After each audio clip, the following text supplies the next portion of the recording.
going to go ahead and kick it off with the free agency roundup. 2 guys signed, Mike Evans and Dalton Schultz. Mike Evans signing a 2-year, $52 million contract. That is $27 million a year, $35 million guarantees. It is all front loaded. So most of that contract is front loaded. A lot of the NFL does the back loaded contracts nowadays, but front loading it. I think this affects a handful of wide receivers here.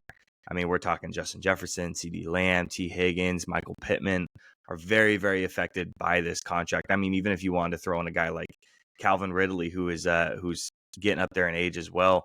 We don't think of him as getting up there in age, but he's about to hit, 29, 30. These guys are super affected by this contract. What do you think, Drew? Do you like this contract here for Mike Evans? Yeah, we talked about this, right, with the salary cap spike and the fact that some of these contracts that are signed in free agency might really front load the contract numbers. It's just another hurdle for these NFL teams to jump through, and the ones that are really good at it will continue to be really good at it, and the ones that struggle, I mean, not to give too big of a preview on the pod, but the Bills are cutting people left and right to try to get under the cap, and then there's certain teams that just continue to be able to sign whoever and do whatever and continue to operate as under the cap teams because of the way they manipulate the salary cap. So for the sake of content and for the sake of exciting stuff happening, I like the fact that they front loaded this contract. I think it'll encourage more teams to do that.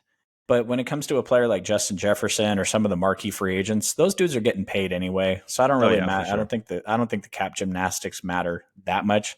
Somebody's paying Justin Jefferson. Somebody's paying CeeDee Lamb. Someone's paying Brandon Ayuk. So how it gets done is just the details of something that's already a foregone conclusion. Yeah, definitely. It's the front loaded. I think that's a little bit different from the contracts that we've seen in the past. It's definitely different. We see all the backloaded stuff. I mean, Tyreek Hill is supposed to take up 50-something million this year in his cap space. In the previous years, he wasn't nearly that much. So just for the people out there for the cap space stuff, we've had comments on TikToks and YouTube shorts and YouTube comments about cap space and how it works. And it's not like it's just a black and white thing where it's $27 million a year. That's what it is. It's just that's what the average is. When I say it's $27 million a year, again, it's averaged. In reality, we're hitting closer to that backloaded contract. It's closer to $35 million on the back end, and the rest of it's, on the front end, and the rest of it's in the back, at least for this contract. So again, it's not all black and white. Cap space stuff can be super confusing. Again, it's not just, this is what it is type situation. Dalton Schultz also signed his contract, 3-year, $36 million contract on average of $12 million a year, 23.5 in guarantees. Honestly, when I initially saw this, I kind of wasn't a super big fan. I was like, man, $12 million a year kind of seemed kind of steep from. But then I went back and I looked at his stuff. He's 12th in receiving yards among tight ends, 7th in touchdowns, and 12th in receptions, again, among tight ends. And his contract is 12th on a per year basis. So honestly, this is right where Dalton Schultz needs to be.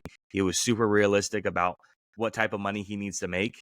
And he signed the contract instead of trying to go out there and go get something larger, because I'm sure he could have gotten something, but I think he made the right choice here. What do you think about this contract? I mean, I guess the money's okay. I'm not exactly sure. I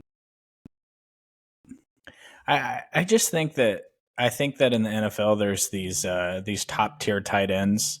Only one tight end had 1,000 receiving yards last year. I think there's just these top end tight ends, and then everything else is just replacement level value. I think maybe that you can. Excuse me.